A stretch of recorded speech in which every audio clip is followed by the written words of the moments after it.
하나님 아버지, 오늘도 새날이 밝았습니다.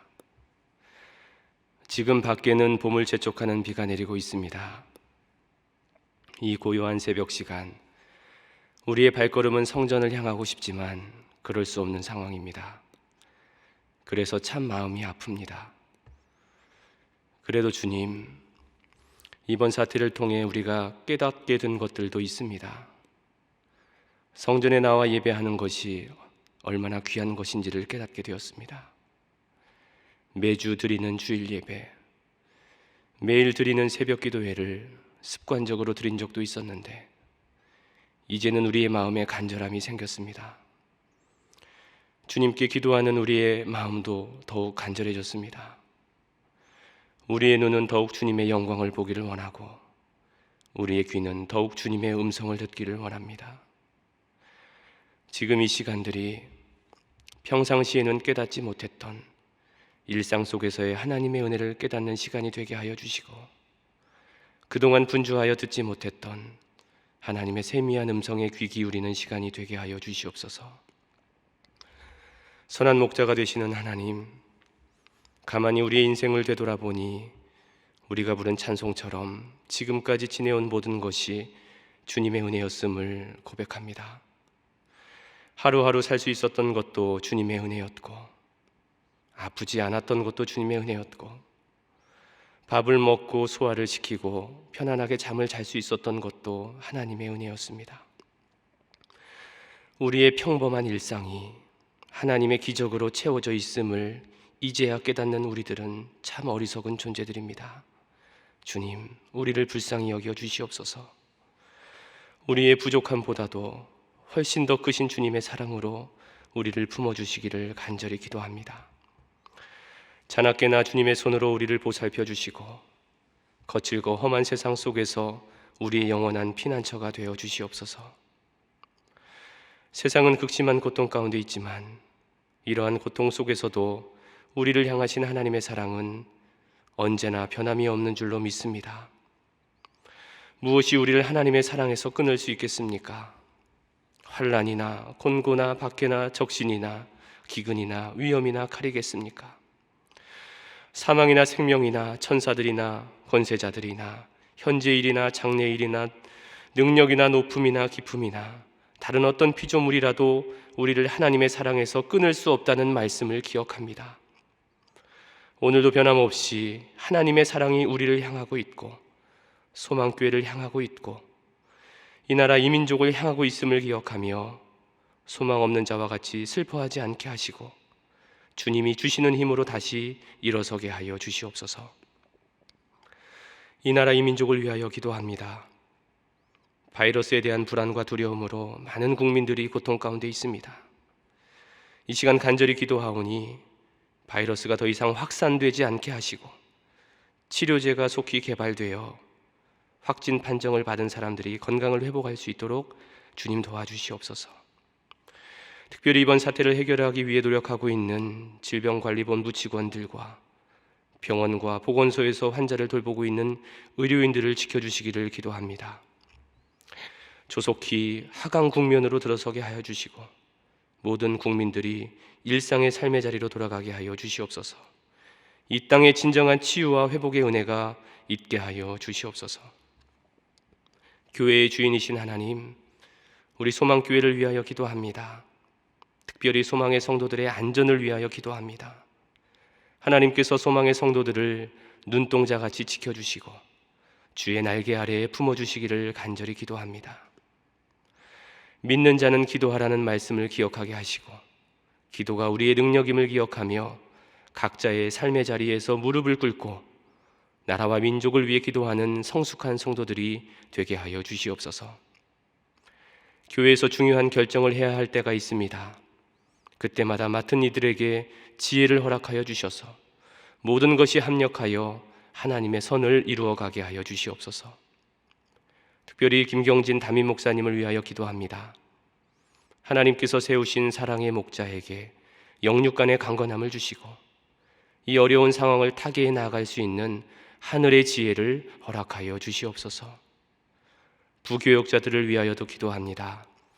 예수님의 마음과 예수님의 사랑을 품고 교회를 섬기시는 부목사님들과 전도사님들에게 힘과 능력을 더하여 주시고 어려운 상황을 잘 대처할 수 있는 민첩함과 지혜를 더하여 주시옵소서. 우리의 가정을 지키시는 하나님, 이 시간에는 소망의 자녀들을 위하여 기도합니다. 무엇보다도 하나님의 지켜주심과 보호하심의 은혜가 우리의 자녀들에게 있게 하여 주시옵소서. 우리의 자녀들이 이 험한 세상을 살아갈 때에 그 손을 붙들어 주시고 그 발걸음을 붙들어 주시기를 간절히 기도합니다. 질병과 바이러스로부터 지켜 보호하여 주시고 몸과 마음과 영혼이 강건하게 하여 주시옵소서. 해외에 나가 있는 자녀들을 위하여 기도합니다. 해외에서 공부하는 자녀들, 직장 생활하는 자녀들, 결혼하여 해외에 살고 있는 자녀들이 있습니다. 그리고 이들을 위하여 새벽마다 밤마다 눈물로 기도하는 부모들이 있습니다. 그들이 낯선 땅에서 잘 지낼 수 있도록, 그리고 믿음 안에 거할 수 있도록, 건강하고 안전하게 지낼 수 있도록 주님 지켜 주시옵소서. 군 복무 중인 자녀를 위하여 기도합니다. 전역하는 그날까지 건강과 안전으로 지켜 주시옵소서. 각종 질병으로 치료 중에 있는 성도님들을 위하여 기도합니다. 이 어려운 시국에 병원에 입원하여 치료 중인 성도님들이 있고 통원 치료하시는 성도님들도 있습니다. 그들이 병원을 오갈 때에 바이러스가 침투하지 못하도록 지켜 주시옵소서. 치료가 잘 되어 몸이 호전되게 하시고 속기 회복되어 일상의 삶으로 돌아가게 하여 주시옵소서. 이제 말씀 앞으로 나아갑니다. 오늘도 살아계셔서 우리와 함께 하시는 하나님의 세미한 음성을 듣기를 원합니다. 성령님 친히 말씀하여 주시옵소서. 이 말씀이 우리의 신비에 새겨지게 하시고 오늘이라는 험난한 시간을 살아갈 때 이 말씀 의지하여 기쁨으로 살아가게 하여 주시옵소서. 예수님의 이름으로 기도하옵나이다. 아멘. 오늘 우리에게 주시는 하나님의 말씀은 시편 71편 1절에서 24절까지의 말씀입니다. 제가 가진 성경으로 구약 성경 852면에 있습니다.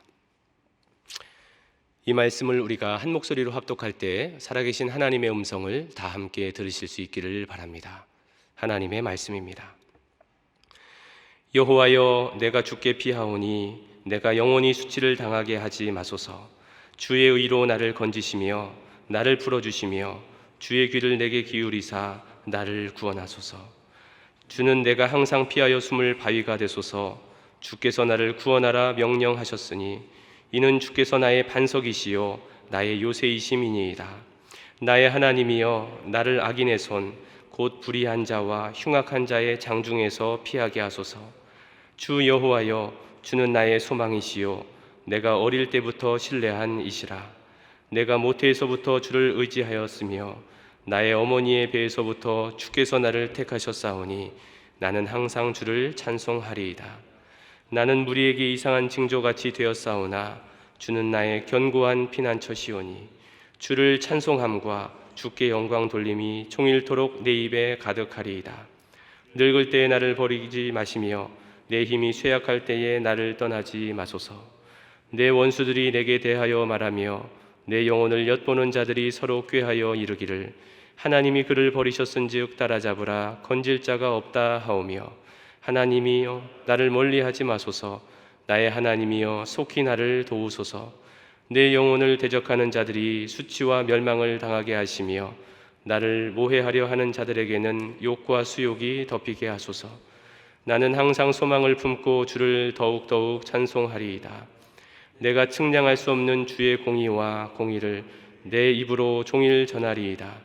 내가 주 여호와의 능하신 행적을 가지고 오겠사오며 주의 공의만 전하겠나이다. 하나님이여, 나를 어려서부터 교훈하셨으므로 내가 지금까지 주의 기이한 일들을 전하였나이다. 하나님이여, 내가 늙어 백발이 될 때에도 나를 버리지 마시며 내가 주의 힘을 후대에 전하고 주의 능력을 장래의 모든 사람들에게 전하기까지 나를 버리지 마소서. 하나님이여, 주의 의가 또한 지극히 높으시니이다. 하나님이여, 주께서 큰 일을 행하셨사오니 누가 주와 같으리이까? 우리에게 여러 가지 심한 고난을 보이신 주께서 우리를 다시 살리시며 땅 깊은 곳에서 다시 이끌어 올리시리이다. 나를 더욱 창대하게 하시고 돌이키사 나를 위로하소서. 나의 하나님이여, 내가 또 비파로 주를 찬양하며 주의 성실을 찬양하리이다. 이스라엘의 거룩하신 주여, 내가 수금으로 주를 찬양하리이다. 내가 주를 찬양할 때에 나의 입술이 기뻐 외치며 주께서 속량하신 내 영혼이 즐거워하리로다. 나의 혀도 종일토록 주의 의를 작은 소리로 읊조리오리니 나를 모해하려 하던 자들이 수치와 무한을 당함이니이다. 아멘. 오늘 본문인 시편 71편은 표제어가 없는 시편입니다. 저자가 누구인지, 어떤 배경에서 부른 노래인지, 그리고 어떤 방식으로 노래를 불러야 하는지가 나와 있지 않습니다. 다만 학자들이 추정하기로는 본 시편에 사용된 용어가 다윗이 주로 사용했던 용어와 비슷하다는 점을 들어서 다윗의 시편이 아닐까 하고 추정을 하기도 합니다.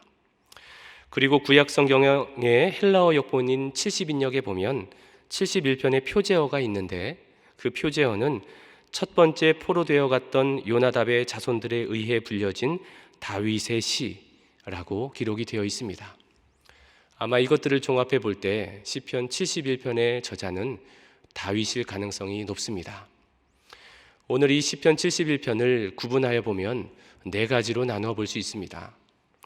1절부터 4절까지는 피난처가 되시는 하나님에 대한 내용이 기록되어 있고 5절에서 14절까지에는 어려움 속에서도 흔들리지 않는 신앙 고백이 기록되어 있습니다. 15절에서 18절까지는 자신에게 베풀어 주신 하나님의 은혜를 후대에 전하겠다라는 다짐이 기록되어 있고 마지막으로 19절에서 24절까지는 하나님의 구원을 확신하며 하나님께 찬양을 올려드리는 내용이 기록이 되어 있습니다. 그렇다면 오늘 본문을 한 절씩 살펴보면서 오늘 우리를 향하신 하나님의 뜻을 함께 나누어 보도록 하겠습니다. 첫 번째로 시인은 피난처가 되시는 하나님께 지켜주심과 보호하심의 은혜를 기도합니다.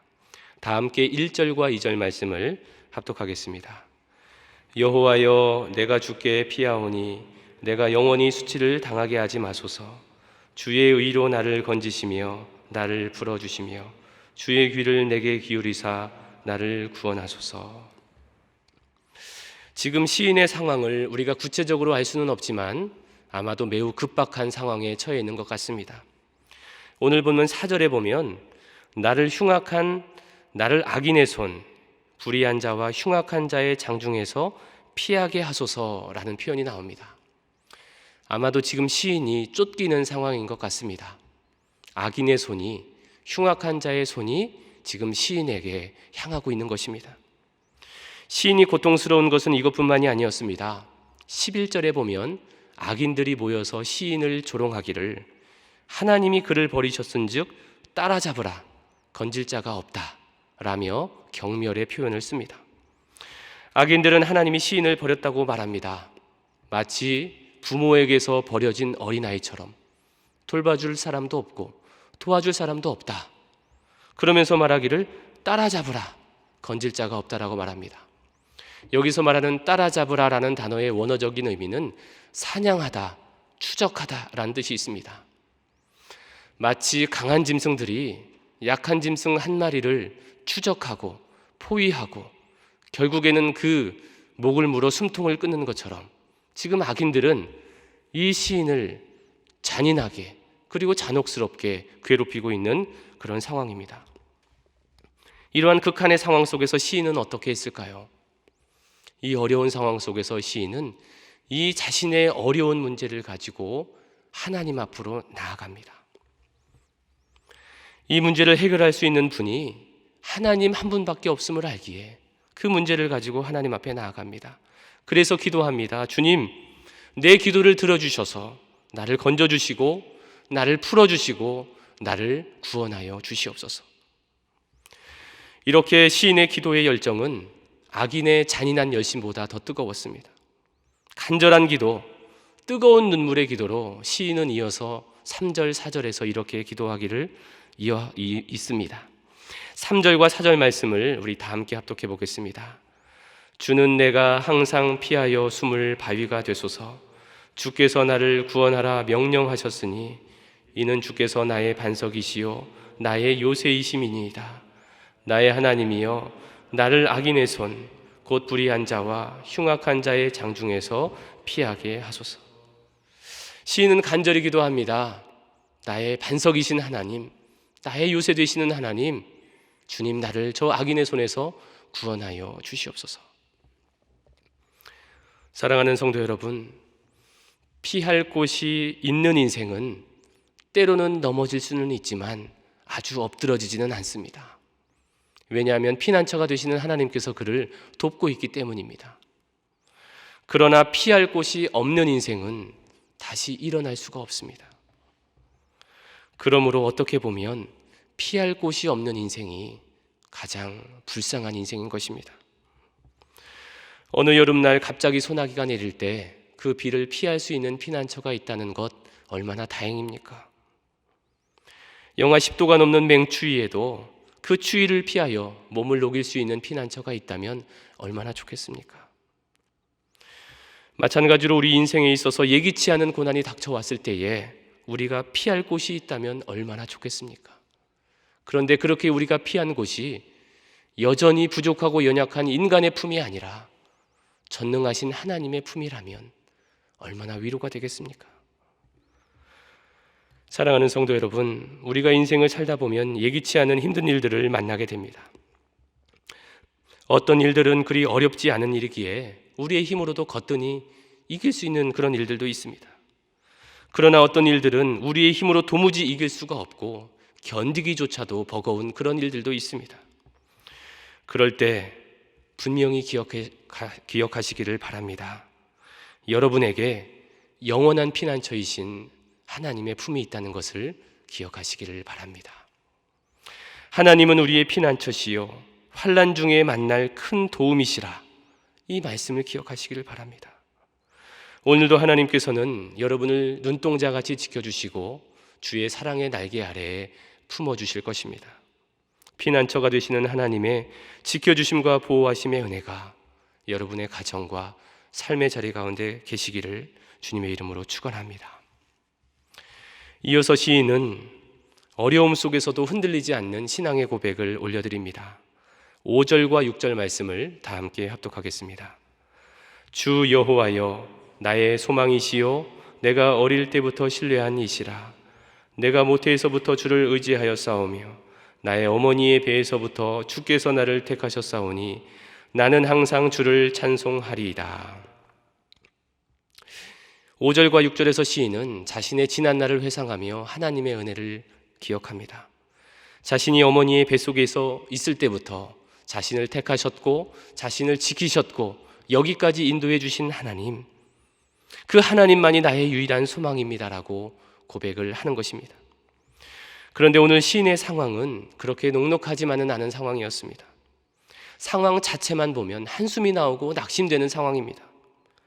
9절에 따르면 지금 시인은 나이가 많아서 늙고 노쇠한 상황이었습니다.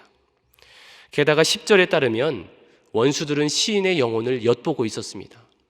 다시 말하면 시인의 생명을 노리고 있는 것입니다. 뿐만 아니라 악인들은 말하기를 하나님은 그를 버리셨다. 거짓 소문까지 퍼뜨리기 시작했습니다.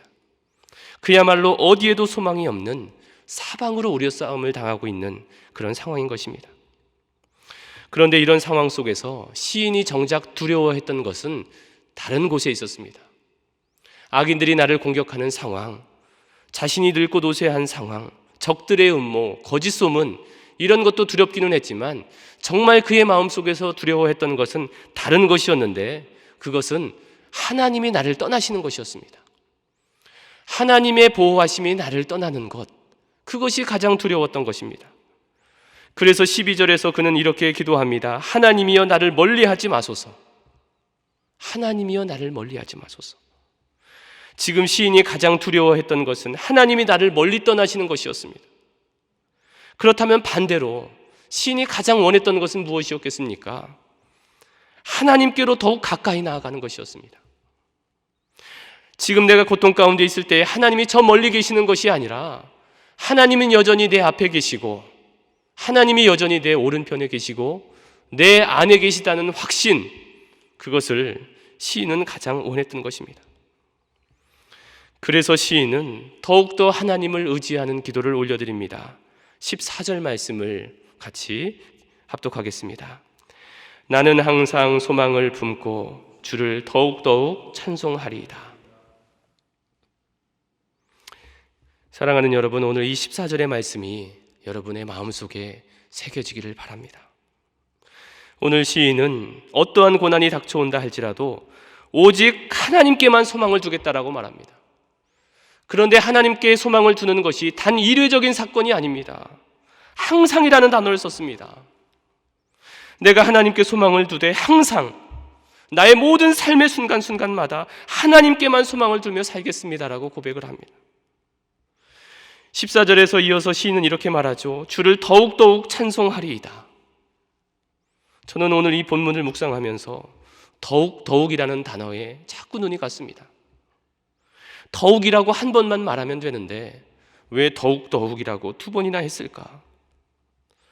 아마도 시인도 인간이기에 지금 이 힘들고 고통스러운 상황 가운데 불평하고 원망하고 싶은 생각도 들었을 것입니다. 그럼에도 불구하고 주를 더욱더욱 찬송하리이다라고 고백했던 이유는 그런 상황보다 더 극심한 상황이 닥쳐올지라도 나는 절대로 흔들리지 않겠습니다. 나는 절대로 누군가를 탓하지 않겠습니다. 상황 자체를 원망하지 않겠습니다. 지금 비록 내 앞에 펼쳐진 상황들이 나를 낙심하게 하지만 그런 것 바라보지 않겠습니다. 나의 소망이신 하나님만 바라보겠습니다. 더욱 기도하겠습니다. 더욱 주님만을 찬송하겠습니다. 그런 강력한 의지가 더욱이라는 단어에 담겨져 있는 것만 같았습니다. 사랑하는 성도 여러분, 저와 여러분에게도 이런 흔들리지 않는 신앙의 고백이 있기를 바랍니다. 여러분 앞에 아무리 어려운 상황이 펼쳐진다 할지라도 먼저는 하나님이 나와 함께 하신다는 확신을 기억하시기를 바랍니다. 그리고 어떤 어려움이 있을지라도 오직 하나님께만 소망을 두고 그 자리에서 낙심하여 주저앉아 있는 것이 아니라 주님만을 더욱더욱 찬양하시는 저와 여러분 모두가 되시기를 바랍니다. 이어서 시인은 자신에게 베풀어 주신 구원의 은혜를 후대에 전하겠다고 고백합니다. 15절 말씀을 함께 읽습니다. 내가 측량할 수 없는 주의 공의와 구원을 내 입으로 종일 전하리이다. 시인이 경험한 은혜는 측량할 수 없는 은혜였습니다. 헤아릴 수 없는 은혜였습니다. 이제 시인은 자신이 경험했던 하나님의 공의로우심과 자신을 구원해 주신 하나님의 은혜를 후대에 전하겠다. 다음 세대들에게 전하겠다라고 말합니다. 시인은 지금 백발의 노인이 되어 있습니다. 그런 그가 자신의 인생을 되돌아보니 모든 것이 하나님의 은혜였습니다. 자신이 모태에서부터 어린아이 시절을 거쳐 백발에 이르기까지 내가 내 인생을 살아갔다고 생각을 했지만 그것이 아니었습니다. 이 모든 것이 하나님의 은혜였습니다. 그래서 그가 18절에서 이렇게 고백을 하는 것입니다. 18절 말씀도 같이 읽겠습니다. 하나님이여, 내가 늙어 백발이 될 때에도 나를 버리지 마시며 내가 주의 힘을 후대에 전하고 주의 능력을 장래의 모든 사람에게 전하기까지 나를 버리지 마소서. 이제 백발이 되어 주님께로 갈 날이 얼마 남지 않는 시인, 이제 남은 삶을 하나님을 전하는 삶을 살겠다라고 말합니다. 나와 함께 하셨던 하나님, 나를 지켜주셨던 하나님을 후대에 전하겠다라고 기도를 올려드립니다. 이제 마지막으로 시인은 구원의 확신 가운데 하나님께 찬양을 올려드립니다. 우리 마지막으로 22절 말씀을 합독해 보겠습니다. 나의 하나님이여, 내가 또 비파로 주를 찬양하며 주의 성실을 찬양하리이다. 이스라엘의 거룩하신 주여, 내가 수금으로 주를 찬양하리이다. 시인은 비파와 수금이라는 악기로 하나님을 찬양합니다. 입술로 하나님을 찬양하고 그의 영혼은 주님 안에서 기뻐합니다. 이제 더 이상 시인의 모습에서 염려와 두려움은 찾아볼 수가 없습니다. 피난처가 되시는 하나님, 소망이 되시는 하나님만 바라보며 시인은 극심한 고통 속에서도 하나님께 기쁨의 찬송을 올려드립니다. 사랑하는 성도 여러분, 여러모로 힘든 세상을 우리는 살아가고 있습니다. 바이러스로 인한 공포와 불안이 많은 사람들의 마음을 잠식해 가고 있습니다. 그러나 여러분, 우리에게 피난처가 있음을 꼭 기억하시기를 바랍니다. 이제 우리의 소망을 하나님께만 둡시다. 그리고 기도합시다. 그리고 더욱더욱 주님을 찬송합시다. 이것이 오늘 우리에게 주시는 하나님의 말씀입니다. 기도하겠습니다. 하늘에 계신 우리 아버지, 아버지의 이름을 거룩하게 하시며 아버지의 나라가 오게 하시며 아버지의 뜻이 하늘에서와 같이 땅에서도 이루어지게 하소서. 오늘 우리에게 일용할 양식을 주시고 우리가 우리에게 잘못한 사람을 용서하여 준 것 같이 우리 죄를 용서하여 주시고 우리를 시험에 빠지지 않게 하시고 악에서 구하소서. 나라와 권능과 영광이 영원히 아버지의 것입니다. 아멘.